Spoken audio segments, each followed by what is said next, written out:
Assalamualaikum warahmatullahi wabarakatuh. Sebelumnya nama saya Anang Sukana dari mahasiswa Universitas Muhammadiyah Tangerang. Di sini saya akan menjelaskan apa kejahatan siber pada media sosial. Kejahatan siber pada media sosial adalah segala aktivitas kriminal yang dilakukan melalui platform-platform media sosial. Seperti contohnya pencurian identitas, penipuan online, pelecehan siber, penyebaran informasi palsu atau fitnah, dan tindakan lain yang merugikan individu atau kelompok melalui pengguna teknologi dan jaringan digital. Seperti contohnya di sini ada 7. Yang pertama pencurian identitas, yang kedua penipuan online, yang ketiga pelecehan siber, yang keempat penyebaran informasi palsu, yang kelima peretasan akun, yang keenam cyber stalking, yang ketujuh pornografi balas dendam. Yang pertama di sini pencurian identitas.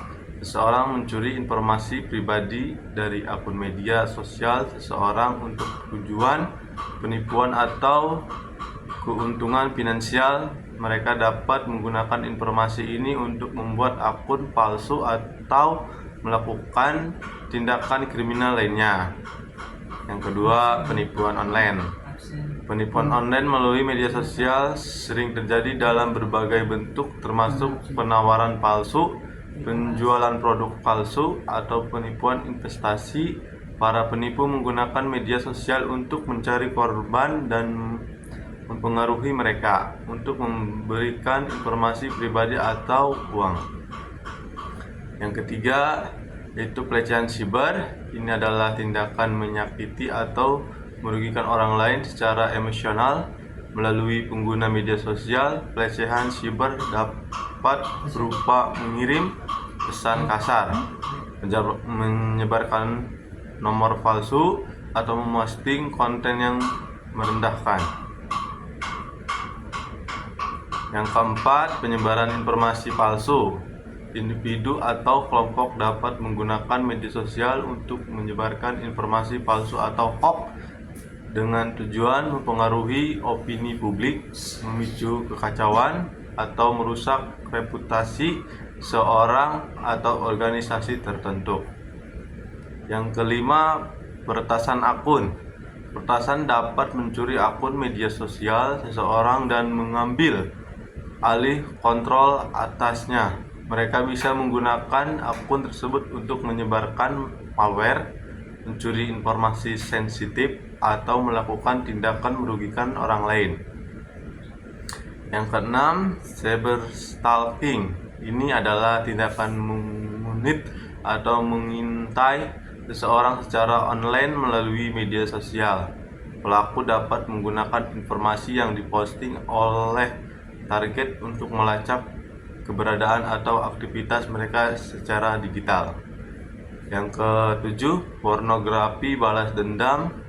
Ini terjadi ketika seseorang membagikan gambar atau video seksual dari mantan pasangan mereka tanpa izin, seringkali sebagai bentuk balas dendam atau untuk merusak reputasi mereka. Selain itu, di sini ada undang-undang. Nah, undang-undangnya di berbagai negara itu beda-beda. Di sini undang-undang yang terkait dengan kejahatan siber pada media sosial bervariasi di setiap negara. Beberapa undang-undang yang umumnya digunakan atau disusun untuk mengatasi kejahatan siber di media sosial. Contohnya yang pertama, Undang-Undang Perlindungan Data Pribadi. Undang-undang ini bertujuan untuk melindungi informasi pribadi individu dari penyalahgunaan dan penyebaran yang tidak sah. Hal ini dapat meliputi aturan tentang bagaimana platform media sosial harus mengelola dan melindungi data pengguna. Yang kedua, Undang-Undang Anti Siber. Banyak negara memiliki undang-undang yang secara khusus mengatasi kejahatan siber, termasuk tindak pidana seperti pencurian identitas, peretasan, penyebaran malware, dan kegiatan kriminal lainnya yang terjadi melalui media sosial. Yang ketiga, Undang-Undang Anti Pelecehan Anti Penipuan. Undang-undang ini melarang pelecehan siber penipuan online.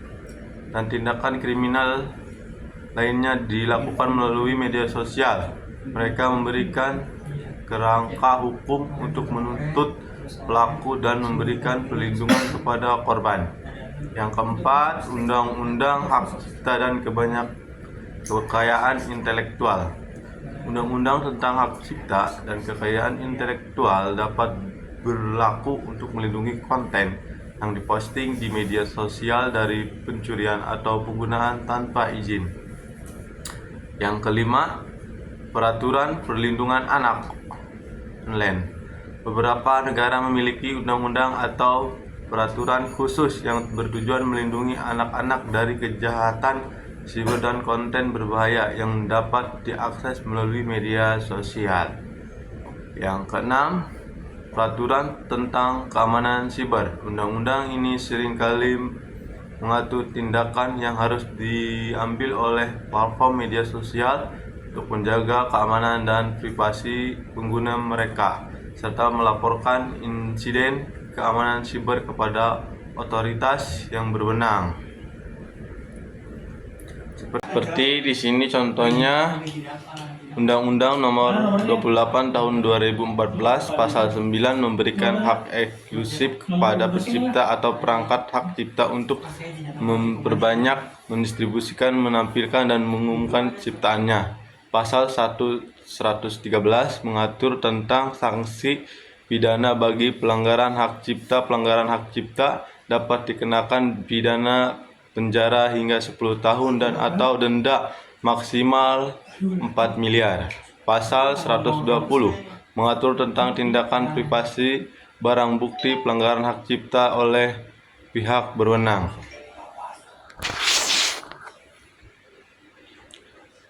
Nah, dari semua itu ada baiknya, ada kekurangannya. Di sini cara mencegah bagaimana media sosial kita agar aman tidak kena siber. Di sini ada 10 cara. Yang pertama, gunakan kata sandi yang kuat. Pastikan menggunakan kata sandi yang kuat dan unik untuk akun media sosial Anda. Hindari menggunakan kata sandi yang mudah ditebak atau terlalu sederhana.